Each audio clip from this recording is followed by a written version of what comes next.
तुम्हें याद है हमारी पहली मुलाकात भी ऐसे हुई थी। लाइब्रेरी में दोनों के हाथ ऐसे ही किताब पर पड़े थे। बातों ही बातों में उन्नत ने कहा हाँ, और तब भी इतनी संवेदनशीलता से कहा था तुम ही ले जाओ।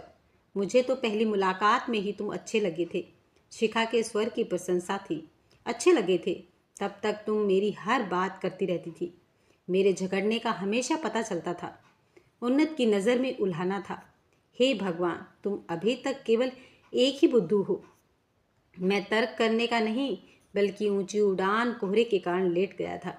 अब उड़ान रात में 3:30 बजे तक चढ़ना, तब तक जगना ही छोड़ दिया।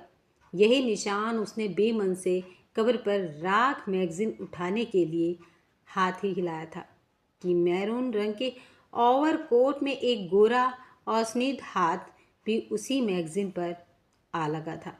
ओह, आई एम सॉरी, आप ले लो, उन्नत संस्कारवश बोला। यह ठीक है, आप ही ले ले। कहते हुए महिला ने अपनी ओर देखा तो दोनों चौंक गए। अरे, तुम यहाँ कैसे? दोनों के मुंह से एक साथ निकल गया। यह जानकर दोनों को बहुत ही खुशी हुई कि उनकी उड़ान का समय आसपास ही था। उन्हें जगाने का खुशनुमा दाग मिल गया था। फिर तो एयरपोर्ट का वह अकेला कोजी कोना उस रुपहले स्मार्ट की तरह हो गया जिसमें कोहरा चुनते ही फ्लैशबैक में यादों की जमी परतें खुलती चली गई। मॉडल स्कूल के 5 साल दोनों सबसे अच्छे दोस्त रहे। उन्नत के गिटार पर उसकी फरमाइशी धुनें बजाते बजाते उइया घायल कर ले गई। वाद विवाद में प्रथम आना, नोट्स के लिए ठडुरती ठंड में शर्मा सर के घर जाना और उसके एक बार नोट्स पर उसे दे देना। शिखा को सब याद था। शिखा की उइया ने मेडिसिन औषधि युक्त रोपड़ना को देखकर उसका एक बार अवलोकन, गाजर का हलवा छोड़कर लाना, कैजरीमेंट कॉलेज के नोट्स साझा करना, उन्नत को सब याद था। तुम्हें याद है हमारी पहली मुलाकात भी ऐसी हुई थी। लाइब्रेरी में दोनों के हाथ ऐसे ही एक ही किताब पर पड़े थे। बातों ही बातों में उन्नत ने कहा हाँ, और तब भी इतनी ही संवेदनशीलता से कहा था तुम ही ले जाओ। मुझे तो पहली मुलाकात में ही तुम अच्छे लगे थे। शिखा के स्वर की प्रशंसा थी। अच्छे लगे थे। तब तक तुम मेरी हर बात कतई रहती थी। मेरी झगड़ने का हमेशा पता चलता रहता है। उन्नत की नज़र में उल्हाना था। हे भगवान, तुम अभी तक केवल एक ही बुद्धू हो। मैं तर्क करने का नहीं, बल्कि कठोर प्रयास करने का पता चला था। अध्ययन अभ्यास था। टॉपिक छेड़े दो तो चौड़े थे और न शेषों तो चुप थे। आपके साथ तो कभी कोई बात संगति ही नहीं थी। फिर भी कुछ बातें तो कभी बोली ही नहीं। भूख कितनी कोशिश कर ली मैंने, एक झटके में सहजता से बोल दिया गया। ली बात ने आगे बढ़कर चौंकाने वाली बात पकड़ ली। बुद्धू, क्या मतलब? क्या नहीं बोला मैंने? इस पर शिखा सकपका गई और बात तलने की कोशिश करने लगी, पर उन्नत बात को बढ़ावा देता गया। जिस लड़की को उसने दिल में रखा, हमेशा सम्मान दिया, वो उसे बुद्धू कह रही थी। जल्द ही शिखा को कुछ याद आया और उन्होंने अध्ययन की कोशिश की। तुमने कई बार कहा कि तुम अकेले में कुछ कहना चाहते हो, पर जब अकेले में मुझे कुछ याद आया तो कुछ कहा ही नहीं। मगर एडवांस के दिल पर जमी हिमालय सी बर्फ को उष्णता मिली थी, वो पिघल गया। क्या मैं जब सारी रात जागकर वे सब्जेक्ट के नोट्स क्यों बनाए थे, और तुम तक के दस्तावेज दिसंबर के महीने में सुबह सुबह के लिए सुबह सुबह 1 घंटे पहले घर से क्यों तय किए गए थे? जब मैंने वाद विवाद के लिए सरकारी क्षेत्र को चुना और तुमने कहा कि किसी सरकारी कर्मचारी से ही शादी करोगी, तो मैंने निजी क्षेत्र में जाने का फैसला क्यों किया? बहुत सी ऐसी बातें समझने के बाद वो बोली। कुछ बातें दिखती नहीं, समझ में आती हैं, मिस अकल। और हाँ, मैंने नहीं कहा था तो ही कहिए। ऐसी बातें सुनकर हैरान रह गई। वो भी चक्कर बोली। अरे वाह, मैंने भी तो बहुत तरीके से कहा, फ्रैंक पर कैसे कहा? आखिर लड़की थी मैं।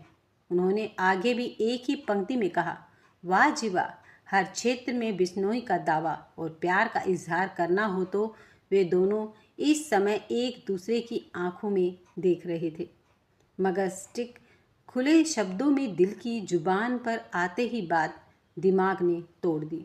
मगर जैसे तेज गति से मोटर गाड़ी ब्रेक लीच के बाद भी थोड़ी सी फिसल कर अक्सर दुर्घटना कर ही बैठती है, वैसे ही जुबान तो चुप हो गई, पर दोनों की बातें बहुत कुछ बोलती रही। आज तीसरी साल बाद ये पता चला कि जिसमें उन्होंने टूटे कर की चाहत की थी, उनका पहला प्यार भी उन्हें ही प्यार करता था। वे हतप्रभ भी थे, खुश भी थे और दुखी भी थे। काश हम तब ये समझ गए होते, कह गए। उन्नत कुछ देर बाद एक अनैतिक संसार लेकर बोला, और काश ये कहते हुए शिखा की पलकें भीग गई। उन्नत एकीकरण से वर्तमान में लौटे तो समझ नहीं आ रहा था कि बात कैसे सार्थक हो। मुझे माफ़ कर दो, मेरा मतलब वो नहीं था, मैं सात्विक में हूँ। वह नज़रें झुकाए उसके बाद बहुत देर तक दोनों के बीच का मौन मुख रहा। फिर सन्नाटे के किनारे को चुप कराने के लिए शिखा ने ही बात शुरू की, तुम्हारी पत्नी कैसी है, कितने बच्चे हैं? वो बहुत अच्छी है। बात एक बार चलन, इस बार फिर बात का विषय उम्र का दूसरा पर्यवेक्षण था।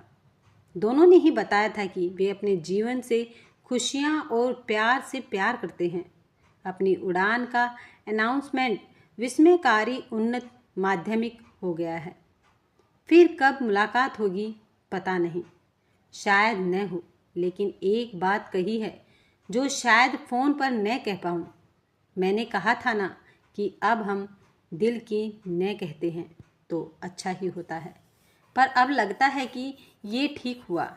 ऐसी कौन सी कमी थी मुझ में जो मेरे प्यार ने मुझे स्वीकार नहीं किया।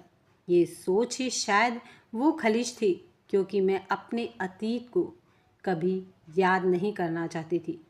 पर आज तो फैंस भी निकल गए, एडवांस भी ऐसा ही लग रहा था। उन्नत भी ऐसा ही महसूस कर रहा था। उसकी आंखों में एक अजीब सी चमक और हल्की नमी थी, जैसे वर्षों से दबे भाव आज रास्ता पा गए हों। उसने गहरी सांस ली और कहा, शायद कुछ रिश्ते मुकम्मल होने के लिए नहीं, बल्कि हमें कुछ सिखाने के लिए ही बनाए जाते हैं। शिखा हल्का सा मुस्कुराई, हाँ, और शायद इसलिए ही ये यादें इतनी खूबसूरत हमें लगती हैं, क्योंकि इनमें कोई शिकायत नहीं है, सिर्फ अपनापन है। दोनों कुछ पल चुप रहे, जैसे समय को वहीं रोकना चाहते हों। एयरपोर्ट की हलचल के बीच उनका वो छोटा सा कोना अब भी उतना ही सुकून भरा होता है। ख्याल रखना अपना, उन्नत ने धीरे से कहा।